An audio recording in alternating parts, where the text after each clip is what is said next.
नमस्कार, तिब्बत टीवी के हिंदी प्रसारण में स्वागत है।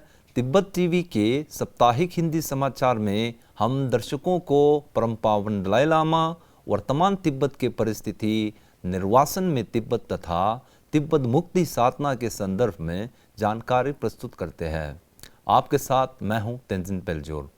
देखिए इस सप्ताह के प्रमुख खबर। चीनी अधिकारियों ने तिब्बत के खम ट्रागो से दर्जनों तिब्बतियों को मनमाने ढंग से गिरफ्तार किया। तिब्बती मामले के लिए विशेष सम्मानक आजरा जेया ने कहा कि चीन तिब्बत वार्ता को प्रारंभ करना मेरी मुख्य जिम्मेदारी। सिक्योंग पेम्पा त्सिरिंग ने सीटीए कोविड टास्क फोर्स तथा स्थानीय तिब्बती अधिकारियों के साथ ऑनलाइन बैठक। तिब्बत कार्यालय के प्रतिनिधि नामग्येल छोडुप ने यूएस8 के उप सहायक प्रशासक अंजलि कौर के साथ ऑनलाइन बैठक की।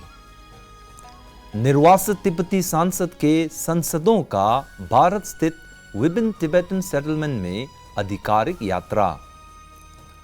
ब्रसेल्स तिब्बती कार्यालय के प्रतिनिधि टाशी फिंजोक ने ताइवान के प्रतिनिधि मिंग येन साई के साथ आधिकारिक रूप से मुलाकात।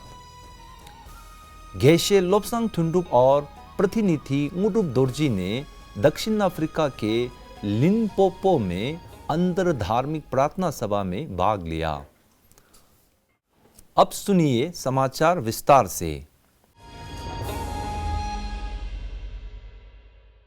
सूचना एवं अंतर्राष्ट्रीय संबंध विभाग के संयुक्त राष्ट्र, यूरोपीय संघ और मानवाधिकार डेस्क के अनुसार चीनी शासन ने हाल में तिब्बत के खम ट्रागो से 99 फीट भगवान बुद्ध की प्रतिमा, 45 प्रार्थना चक्र तथा मठवासी स्कूल को विध्वंस करने के बाद ट्रागो मठ से एक अन्य विशाल बुद्ध प्रतिमा का विनाश किया था। इसके अलावा स्थानीय अधिकारियों ने खम ट्रागो से दर्जनों तिब्बतियों को मनमाने ढंग से गिरफ्तार तथा हिरासत में लिया गया था। इन गिरफ्तार तिब्बतियों में से कुछ लोगों का पहचान हुआ है। इनमें ट्रागो मठ के मठाधीश पागा, उनकी सहयोगी नीमा, मठ के भिक्षु तेंजिन नीमा, टाशी दोरजी, मूर्तिकार हामो यंगक्यप तथा नोरपा त्सिरिंग समरुप को हिरासत में लिया था। चीनी अधिकारियों ने स्थानीय तिब्बतियों को विध्वंस के बारे में जानकारी साझा करने पर दुर्व्यवहार, यातना तथा गंभीर रूप से प्रताड़ित किया गया है। इस पर केंद्रीय तिब्बती प्रशासन के प्रवक्ता तेंजिन लेक्शे ने कहा कि चीनी शासन द्वारा खम ट्रागो से भगवान बुद्ध की प्रतिमा, प्रार्थना चक्र तथा मठवासी स्कूल का विनाश करना चीनी शासन द्वारा तिब्बती संस्कृति, परंपरा तथा पहचान को मिटाने की प्रयासों का स्पष्ट प्रमाण है।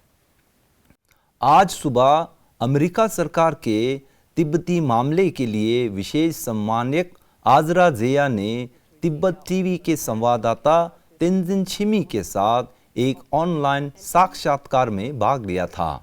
अपने संबोधन में विशेष सम्मानक जेया ने कहा कि चीन तिब्बत संघर्ष की समाधान हेतु अमेरिका सरकार चीन तिब्बत वार्ता को प्रारंभ करने के लिए प्रतिबद्ध है।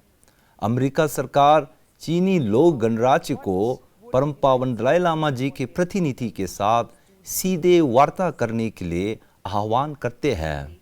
उन्होंने कहा कि अमेरिका के बाइडेन और हैरिस प्रशासन तिब्बती लोगों की मानव अधिकारों तथा उनकी विशिष्ट पहचान एवं संस्कृति को बढ़ावा देने के लिए प्रतिबद्ध रहेंगे।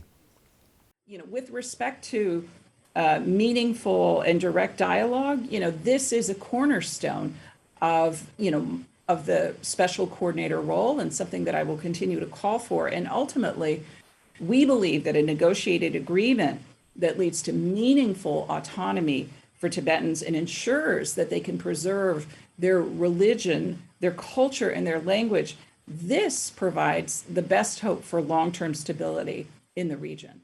भारत सहित विश्व भर में कोरोना महामारी की तीसरे लहर की बढ़ती मामले की नज़र रखते हुए केंद्रीय तिब्बती प्रशासन के सिक्योंग पेम्पा त्सिरिंग के नेतृत्व में कोविड टास्क फोर्स तथा तिब्बती बस्तियों के अधिकारियों के बीच एक ऑनलाइन बैठक का आयोजन किया था।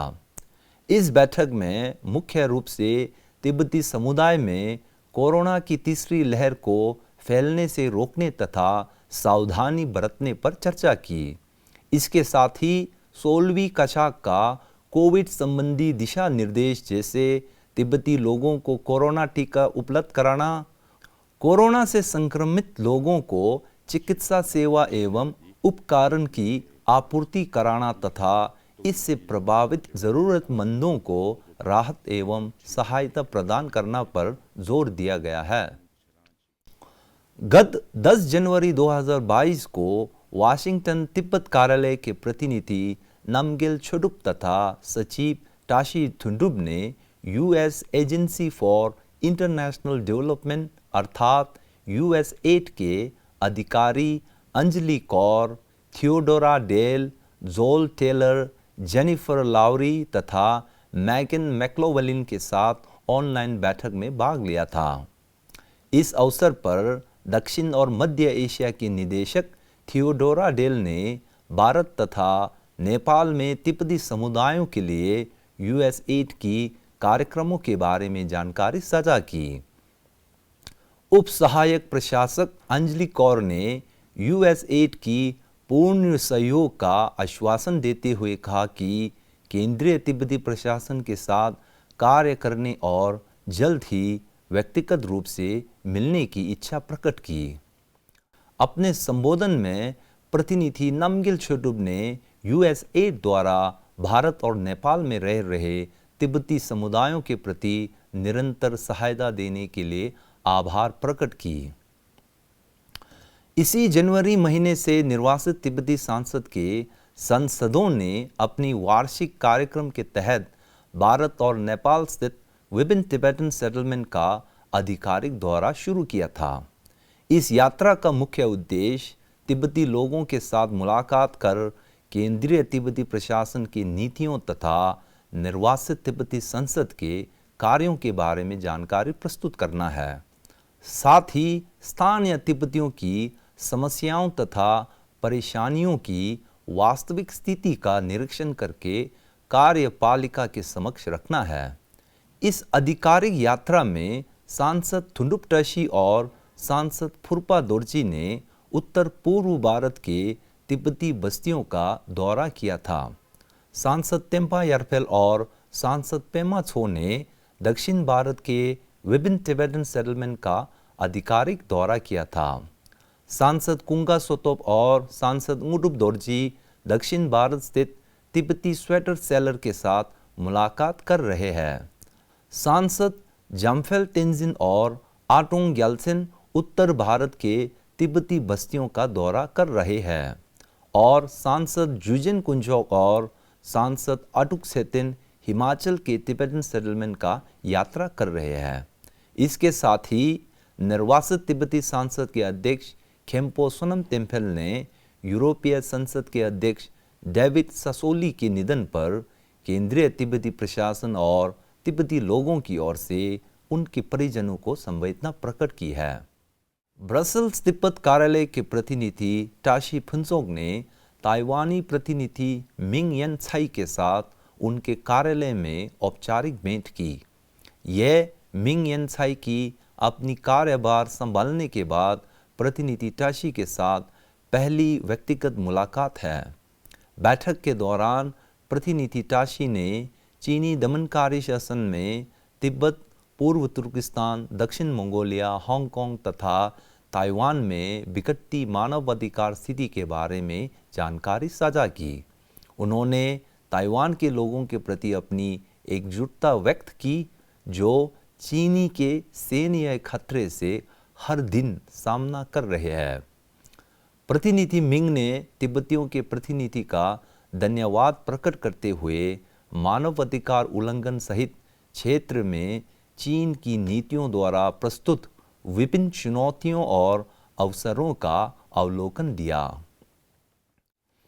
8 जनवरी 2022 को दक्षिण अफ्रीका तिब्बत कार्यालय के प्रतिनिधि मुटुब दोरजी और गेशे लोब्सांग थुंडुप ने अफ्रीका राष्ट्रीय कांग्रेस के 110वीं स्थापना दिवस पर लिम्पोपो में आयोजित अंतर धार्मिक प्रार्थना सभा में भाग लिया था। इस प्रार्थना सभा में विश्व के 7 विभिन्न आध्यात्मिक परंपराएं जैसे ईसाई धर्म, हिंदू धर्म, बौद्ध धर्म, यहूदी धर्म आदि कई धार्मिक गुरुओं ने इस कार्यक्रम की सफलता के लिए प्रार्थना की। इसी के साथ आज का खबर यही समाप्त होती है। अगले हफ्ते हम फिर मिलेंगे। मुझे दीजिए आज्ञा। नमस्कार।